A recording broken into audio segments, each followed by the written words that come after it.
Hello everyone, welcome to chillies home garden. ఈరోజు నేను rosemary వాటర్ని తయారు చేసుకుంటున్నాను జుట్టు కోసము. అది ఎలా చేసుకుంటున్నానో క్లియర్గా చూపిస్తాను. ఇది నేను చాలా రోజుల నుంచి వాడుతున్నాను.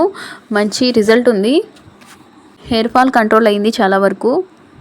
జుట్టు కోసము మనం ఎక్కువ శ్రమ పడకుండా 100% న్యాచురల్గా చేసుకునేది ఉందంటే అది రోజ్మేరీ వాటరే. దీన్ని మనం చాలా సులభంగా తయారు చేసుకోవచ్చు. దీనికోసం రోజ్మేరీ లీవ్స్ తీసుకోవాలి. ఇవి చెట్టు పెంచుకుంటే చెట్టు నుంచి కూడా తీసుకోవచ్చు. నేనైతే ఫ్లిప్కార్ట్లో డ్రై లీవ్స్ తీసుకున్నాను. ఇవి కాస్ట్ వచ్చేసి 150 పడినాయి 2 ప్యాకెట్స్. ఈ లీవ్స్ అయితే న్యూట్రిప్రో అనే బ్రాండ్ నుంచి తీసుకున్నాను. ఇంకా చాలా అవైలబుల్ ఉన్నాయి. మీకు రివ్యూస్ బాగున్నాయి, తీసుకోండి. ఈ రోజ్మేరీ వాటర్ అనేది జుట్టు పెరగడానికి బాగా హెల్ప్ చేస్తుంది. హెయిర్ ఫాల్ కంట్రోల్ చేస్తుంది, డాండ్రఫ్ కంట్రోల్ చేస్తుంది, బ్లడ్ సర్క్యులేషన్ ఇంప్రూవ్ చేసి మనకి హెయిర్ గ్రోత్కి బాగా హెల్ప్ అవుతుంది. దీంతోపాటు ఒక స్ప్రే బాటిల్ కూడా ఇచ్చారు. ఈ రోజ్మేరీ వాటర్ని టీ లాగా తాగుతారు, అంటే గ్రీన్ టీ లాగా కూడా యూస్ చేసుకోవచ్చు. దీన్ని ఇంక కొన్ని రకాల వంటల్లో కూడా యూస్ చేస్తారు. ఈ రోజ్మేరీ లీవ్స్లో యాంటీ ఆక్సిడెంట్స్ ఎక్కువగా ఉంటాయి. దానివల్ల మనకి బ్లడ్ సర్క్యులేషన్ ఇంప్రూవ్ అయ్యి హెయిర్ గ్రోత్కి బాగా యూజ్ అవుతుంది. రోజ్మేరీ ట్రీ తీసుకోవడం వల్ల బ్రెయిన్కి బాగా స్ట్రెస్ రిలీఫ్గా వర్క్ చేస్తుందట. ఈ లీవ్స్ స్మెల్ కూడా చాలా బాగుంది. డ్రై అయిపోయినా కూడా మంచి స్మెల్ వస్తున్నాయి. ఇంకా దీన్ని తయారు చేసుకోవడానికి ఒక గ్లాస్ ఫిల్టర్ వాటర్ తీసుకోవాలి. బోర్ వాటర్ యూస్ చేయకూడదు, ఫిల్టర్ వాటర్ తీసుకోవాలి. అందులో ఒక 2 స్పూన్స్ రోజ్మేరీ లీవ్స్ నానబెట్టాలి. అంటే డ్రై లీవ్స్ కదా, కొద్దిగా నీటిలో నానితే ఫ్లేవర్స్ అనేది అబ్జర్వ్ అవుతాయి. తర్వాత ఇందులో మనం ఇంకా యాడ్ చేసుకోవాలనుకుంటే ఏమైనా యాడ్ చేసుకోవచ్చు. నేనైతే 1 స్పూన్ మెంతులు, 1 స్పూన్ లవంగాలు యాడ్ చేస్తున్నాను. ఈ రెండు కూడా మనకి హెయిర్ గ్రోత్కి బాగా యూస్ అవుతాయి.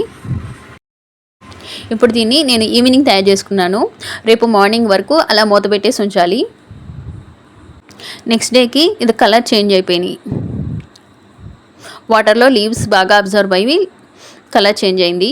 ఇప్పుడు దీన్ని వేరే గిన్నెలోకి తీసుకొని ఒక్కసారి వేడి చేయాలి. అలా ఎక్కువసేపు వేడి చేయకూడదు. ఎక్కువసేపు వేడి చేయడం వల్ల దానిలో ఉండే న్యాచురల్ ఫ్లేవర్స్ అనేది పోతుంది.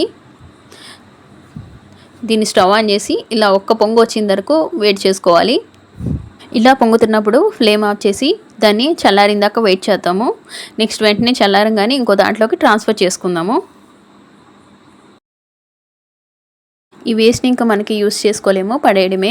ఈ వాటర్ని బాటిల్లో, స్ప్రే బాటిల్లో ఫిల్ చేసుకుందాము. దీన్ని ఎలా అప్లై చేసుకోవాలంటే స్కాల్ప్ అంతా అప్లై చేసుకోవాలి. ఒక్కో దాన్ని పాయలుగా చేసుకుని మొత్తం అంతా అప్లై చేసుకుని వేలతో మసాజ్ చేసుకుంటే బాగా అబ్జర్వ్ అవుతుంది. జుట్టు మీద కూడా స్ప్రే చేసుకోవాలి. దీనివల్ల స్ప్లిట్స్ ఎండ్స్ కంట్రోల్ అవుతాయి. అలాగే జుట్టు సాఫ్ట్గా అవుతుంది. దీన్ని అప్లై చేశాక మనకి హెడ్ బాత్ చేయాల్సిన అవసరం లేదు. ఇంకా దీన్ని ఆయిల్ అప్లై చేసిన తల మీద మాత్రం రాయకూడదు. బెస్ట్ వేలో ఎలా అప్లై చేసుకోవాలంటే హెడ్ బాత్ చేసిన తలకి తలంతా ఆరిపోయాక దీన్ని అప్లై చేసుకోవాలి. ఇది ఆరడానికి కూడా ఎక్కువ టైం తీసుకోదు, త్వరగానే ఆరిపోతుంది. ఒక 2 డేస్ ఈ వాటర్ అప్లై చేశాక నెక్స్ట్ డే నైట్ ఆయిల్ పెట్టేసుకుని మళ్ళీ హెడ్ బాత్ చేసుకుని తలంతా ఆరిపోయాక మళ్ళీ వాటర్ అప్లై చేసుకోవచ్చు. ఇది జుట్టుకి మాయిశ్చరైజర్ లాగా బాగా యూజ్ అవుతుంది. స్ప్లిట్ ఎండ్స్ కంట్రోల్ అవుతాయి, డాండ్రఫ్ కంట్రోల్ అవుతుంది, హెయిర్ ఫాల్ కంట్రోల్ అవుతుంది. డెఫినెట్గా 100% మీకు రిజల్ట్ అనేది పక్కా కనిపిస్తుంది.